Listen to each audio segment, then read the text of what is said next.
بسم اللہ الرحمن الرحیم۔ السلام علیکم ورحمۃ اللہ وبرکاتہ۔ میرے پیارے بھائیوں اور پیاری ماں اور بہنوں، میں آج کے اس ویڈیو میں عورتوں کے تعلق سے کچھ گفتگو کرنا چاہتا ہوں۔ یعنی کچھ ایسے گناہ ہیں کہ جن میں مرد بھی مبتلا ہے اور عورتیں بھی مبتلا ہیں، لیکن ان گناہوں کے اندر خاص طور سے عورتیں مبتلا ہیں، اور عورتوں کو ان گناہوں کی وجہ سے خاص طور پر سزا دی جائے گی، تکلیف دی جائے گی، جہنم میں عذاب دیا جائے گا۔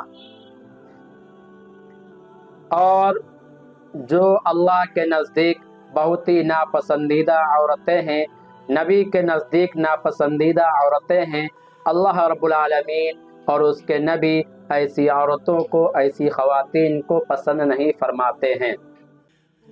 سب سے پہلی وہ خاتون کون سی ہے؟ وہ عورت کون سی ہے؟ وہ عورت بے پردہ عورت ہے۔ یعنی وہ عورت جو پردہ نہیں کرتی ہے، جو حجاب نہیں کرتی ہے، جو اپنے حسن کو نہیں چھپاتی ہے، جو اپنے سر کو نہیں چھپاتی ہے، گھر سے باہر نکلتی ہے تب بھی اپنے پردہ نہیں کرتی ہے، تب بھی اپنے بدن کو نہیں چھپاتی ہے، تب بھی اپنے حسن اور جمال کو نہیں چھپاتی ہے، بلکہ لوگوں کے سامنے اس کو دکھاتی ہے، لوگوں کو سامنے اس کو ظاہر کرتی ہے۔ لہذا جو عورت بے پردہ ہوگی اور جو عورت پردہ نہیں کرے گی، وہ ڈائریکٹ جہنم میں جائے گی۔ اللہ رب العالمین اس کو سخت سے سخت عذاب میں مبتلا کریں گے۔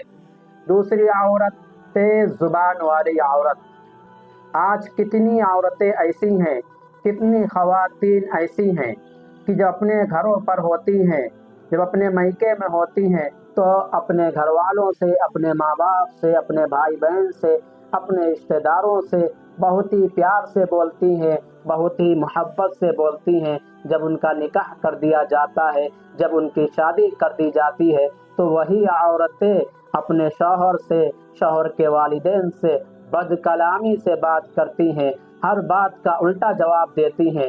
اگر ان کا شوہر یا اس شوہر کے گھر والے کوئی بات پیار سے سمجھاتے ہیں، کوئی بات محبت سے سمجھاتے ہیں، تب بھی وہ اس کا غلط جواب دیتی ہے، تب بھی وہ اپنی زبان سے ان کے دلوں پر چھریاں چلاتی ہے۔ تو جو عورت اس گناہ میں مبتلا ہوگی، بد کلامی کے گناہ میں، بد زبانی کے گناہ میں، اللہ رب العالمین اس کو سخت سے سخت عذاب دیں گے۔ تیسرا گناہ، تیسری گنہگار عورت کون ہے؟ تیسری گنہگار عورتیں وہ ہیں جو دین کا مذاق اڑاتی ہیں۔ یعنی جو عورتیں دین کا مذاق اڑاتی ہیں، دین کا مذاق خواہ مرد اڑائے یا کوئی اور بھی اڑائے، تو وہ اس کو سزا دی جائے گی دین کا مذاق اڑانے کی، دین کا استہزاء کرنے کی۔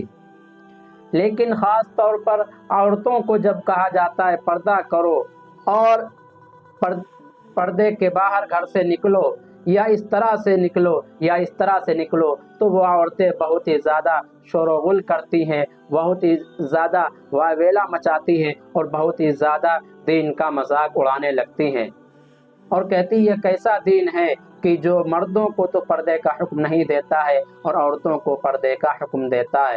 نمبر 4، چغل خور عورت۔ جو عورت چغل خور ہوگی اس کو بھی سخت سے سخت عذاب دیا جائے گا، اور خاص طور سے وہ عورتیں، شادی شدہ عورتیں جو ذرا ذرا سی بات پر اپنے شوہر کی، اپنے ہسبینڈ کی، اپنے خاوند کی، اپنے گھر والوں سے چغلی کرتی ہیں، اپنے سسرال والوں کی، اپنے سسرال والوں کی، اپنے ماں باپ سے، اپنے بھائی بہن سے، اپنے رشتہ داروں سے چغل خوری کرتی ہے، تو ایسی عورت ڈائریکٹ جہنم میں جائے گی اور اس کو سخت سے سخت عذاب دیا جائے گا، سخت سے سخت تکلیف دی جائے گی۔ پانچویں گنہگار عورت وہ ہے جو احسان جتلانے والی ہے۔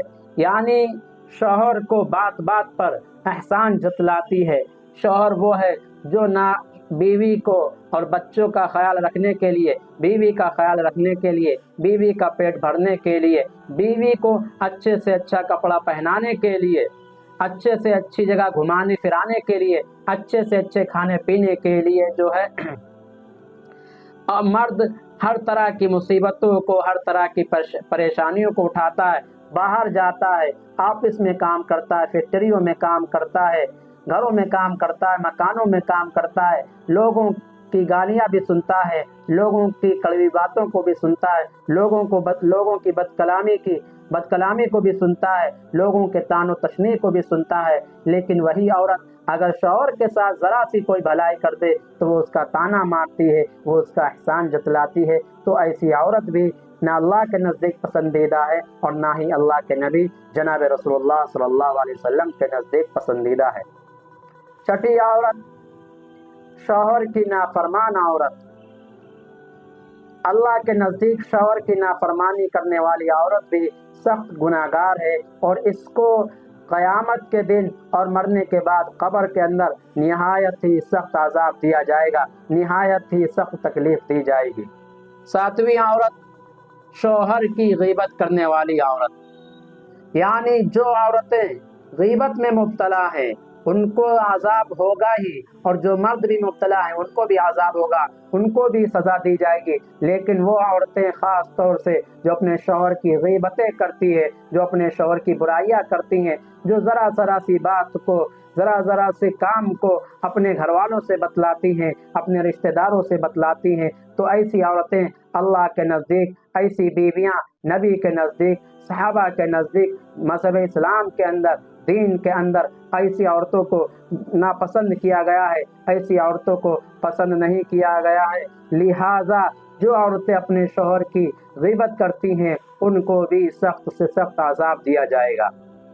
और वो औरतें जो बाल खोल कर घूमने वाली हैं, जो बाल खोल कर चलने फिरने वाली हैं, जो बाल खोल कर जो अपने बालों की नुमाइश करने वाली हैं, तो ऐसी औरतों को भी सख्त से सख्त अज़ाब दिया जाएगा, सख्त से सख्त तकलीफ दी जाएगी। और नवी औरत कौन सी है? नवी औरत वो है, नवी गुनहगार औरत वो है जो शौहर की इजाज़त के बगैर अपने घर से बाहर जाती है। आज कितनी औरतें ऐसी हैं कि वो कहाँ जा रही हैं, कहाँ नहीं जा रही हैं, वो किससे मिलने जा रही हैं, वो किससे मिलने नहीं जा रही हैं, वो बगैर शौहर की इजाज़त के घर से बाहर निकल रही हैं, शौहर को नहीं बतला रही हैं कि वो किससे मुलाकात करने के लिए जा रही हैं, अपनी किस सहेली के लिए जा रही हैं, वो दवा लेने जा रही हैं, वो किसी से मिलने जा रही हैं, बल्कि बगैर ज़रूरत, बगैर शौहर की इजाज़त के, शौहर को बताए हुए बगैर वो यूं ही घर से बाहर निकल जाती हैं। जब शौहर उनको कहते हैं कि आप इजाज़त लेकर जाएं तो वो शौहरों से लड़ती हैं, झगड़ती हैं। तो मेरी प्यारी माँ और बहनों, ये कुछ गुनहगार औरतें हैं कि जिनको ख़ास तौर से सज़ा दी जाएगी, जिनको ख़ास तौर से तकलीफ़ दी जाएगी। इसलिए मैं प्यारी माँ और बहनों से कहना चाहूँगा, आप प्यार और मोहब्बत से रहिए। अपने घर में जिस तरह से रहती हैं, अपने मैके के अंदर रहती हैं, उसी तरह से अपने ससुराल के अंदर भी प्यार मोहब्बत से रहिए। हाँ, अगर आपके ऊपर जुल्म किया जा रहा है, आपको सताया जा रहा है, आपको तकलीफ पहुंचाई जा रही है, तो आप उस मसले का हल ज़रूर निकालें। मेरी इन बातों का मतलब ये नहीं है कि आपका शौहर या आपके ससुराल वाले आपके ऊपर जुल्म कर रहे हैं, ज़्यादती कर रहे हैं, तब भी आप आवाज़ ना उठाएं। तब तो आपको आवाज़ उठाना पड़ेगी, आप नहीं उठाएंगे तो गुनहगार होंगे। लेकिन अगर आपके ससुराल वाले अच्छे हैं, वो आपको चाहते भी हैं, वो आपसे प्यार भी करते हैं, शौहर आपकी इज्जत भी करता है, एहतराम भी करता है, शौहर आपकी हर ज़रूरत का ख्याल रखता है, शौहर आपको हर तरह से खिलाता पिलाता है, घुमाता फिराता है और हर ज़रूरत का ख्याल रखता है और हर तरह से तुमको खुश करने की कोशिश करता है, उसके बावजूद अगर आपके अंदर ये बुराइयां हैं तो समझ लीजिए आपकी नमाज कबूल होगी ना आपके रोज़े कबूल होंगे। लिहाजा मैं ये कहना चाहूँगा कि अगर आपका शौहर बहुत ही अच्छा हो, प्यारा हो, तो आपको उसकी कदर करना चाहिए, आपको उसका एहतराम करना चाहिए, ना कि आप उसकी ग़ीबत करें, चुगलियाँ करें, आप उससे बदकलामी करें, आप उससे बदतमीज़ी करें, आप उसकी इजाज़त के बगैर घर से बाहर जाएं, आप उसकी इजाज़त के बगैर किसी से फ़ोन पर बात करें। अल्लाह रब्बुल आलमीन से दुआ है کہ اللہ رب العالمین ہمیں اور آپ کو کہنے سننے سے زیادہ عمل کرنے کی توفیق عطا فرمائے۔ وآخر دعوانا الحمد للہ رب العالمین برحمتک یا ارحم الراحمین۔